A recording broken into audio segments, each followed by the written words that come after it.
Hello students, again we are back to our channel and time कम है इसलिए बहुत जल्दी आपको मैं ये वीडियोस प्रोवाइड कर रही हूँ क्योंकि मुझे इस मंथ में कम्प्लीटली आपका रिवीजन करा देना है उन सभी इम्पॉर्टेंट टॉपिक्स का जो कि बोर्ड के लिए ज़रूरी है।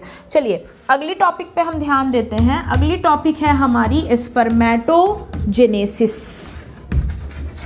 ठीक है, बहुत सारे बच्चे इसको लेकर कंफ्यूज हो जाते हैं कि स्पर्मेटोजेनेसिस आ गया, अब कैसे लिखूं मैं।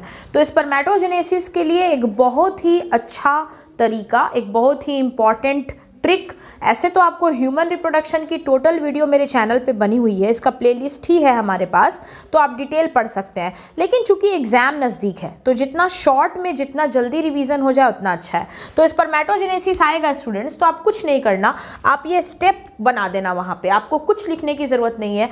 देखिए स्पर्मेटोजेनेसिस के लिए सबसे पहले एक सेल बनाते हैं हम, इसको हम कहते हैं स्पर्मेटोगोनियम। स्पर्मेटोगोनियम जो कि पहले से होता है 2n, यानी कि ये पूरी तरह से डेवलप है, स्पर्मेटोगोनियम है। जर्म सेल भी आप इसको कह सकते हैं। तो ये एक स्पर्मेटोगोनियम है। अब ये क्या करता है स्टूडेंट्स, धीरे धीरे मल्टीप्लाई करना शुरू करता है। It starts it's multiplication.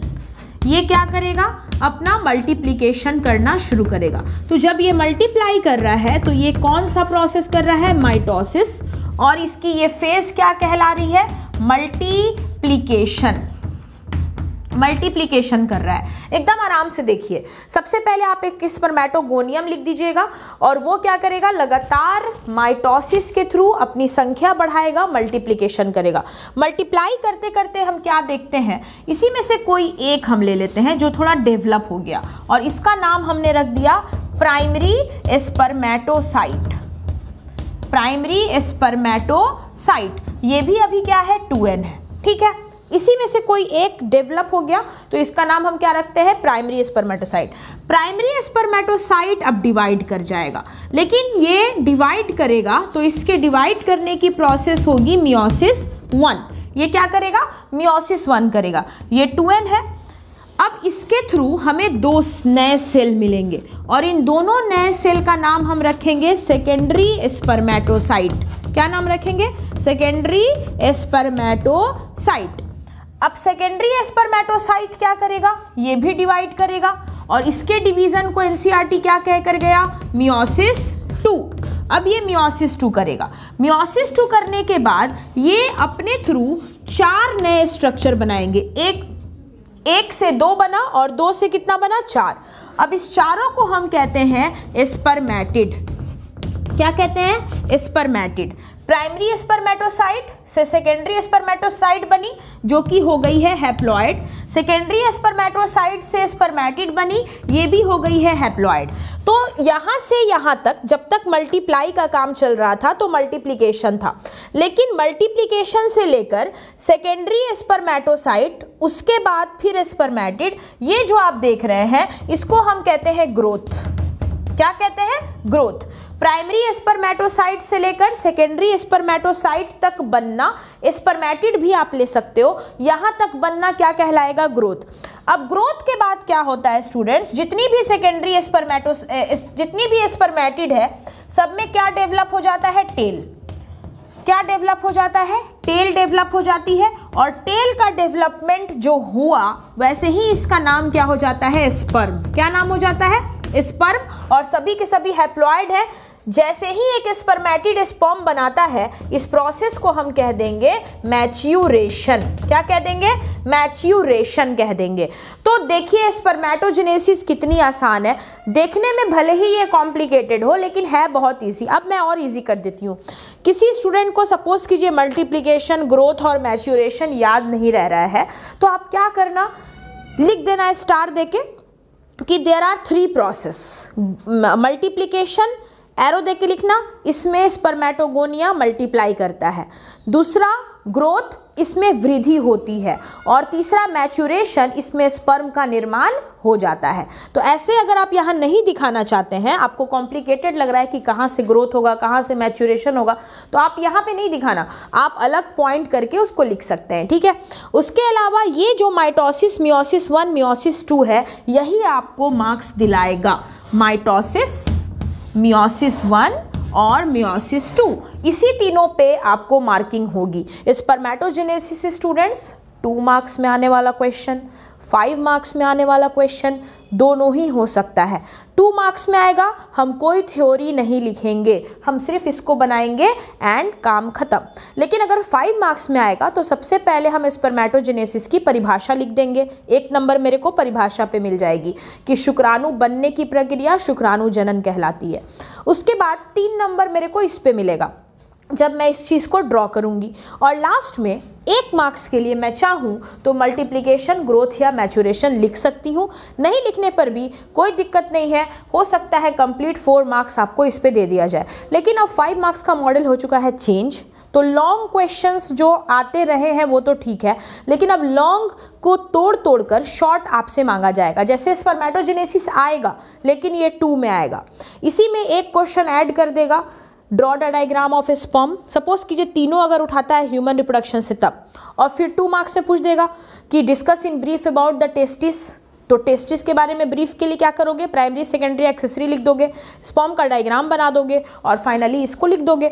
तो इस तरह से तुम्हारा कितना कंप्लीट हो जाएगा, 5 मार्क्स। तो आपको समझ कर काम करना है। आपके लिए जो लेक्चर्स तैयार हो रहे हैं, यही आपके बोर्ड एग्जाम के लिए काफ़ी ज़्यादा इंपॉर्टेंट है। अगर आप रोज़ लेक्चर देख कर ही अपनी कॉपी तैयार कर रहे हैं तो आप बहुत ही अच्छा करने वाले हैं एग्जाम में। 90+ मार्क्स आपको बहुत ईजिली आ जाएगा अगर आप थोड़ा सा फोकस कर लेते हैं तो, ठीक है। तो ये था हमारा स्पर्मेटोजेनेसिस।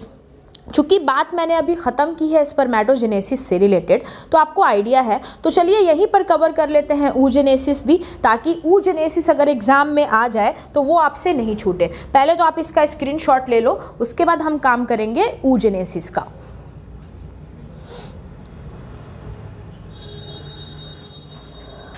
ओके, तो अब स्टार्ट कर देते हैं oogenesis की प्रोसेस, ठीक है। oogenesis किस तरह से पूरी होगी, oogenesis का काम क्या है, oogenesis के लिए क्या चीज़ समझनी है। माना कि उसके लिए फीमेल बॉडी आपको आनी चाहिए, लेकिन स्टूडेंट्स मॉडल चेंज हो चुका है। अब female reproductive system, male reproductive system का डायग्राम बहुत कम आता है। अब सीधे क्वेश्चन आता है discuss oogenesis, define oogenesis, what are the process of oogenesis। अब वो आपसे फीमेल मेल नहीं मांगते, क्योंकि वो चीज़ें 10th क्लास के लिए है। मेल का डायग्राम, फीमेल का डायग्राम ये 10th के बच्चे बनाते हैं, तो आपका स्टैंडर्ड थोड़ा हाई है, इसलिए आपसे प्रोसेस पूछी जाएगी। तो अब देखो आप नेक्स्ट पार्ट में क्या है हमारे, oogenesis। oogenesis का मतलब स्टूडेंट्स अंडाणु जनन। अंडाणु जनन की क्या प्रक्रिया होती है, ठीक है। तो अब अंडाणु जनन की बात करें हम, उसमें भी क्या होगा, एक पहले हम सेल लेंगे, इसको हम कहते हैं oogoनियम। क्या कहेंगे, oogoनियम, and it is 2n, of course it is 2n।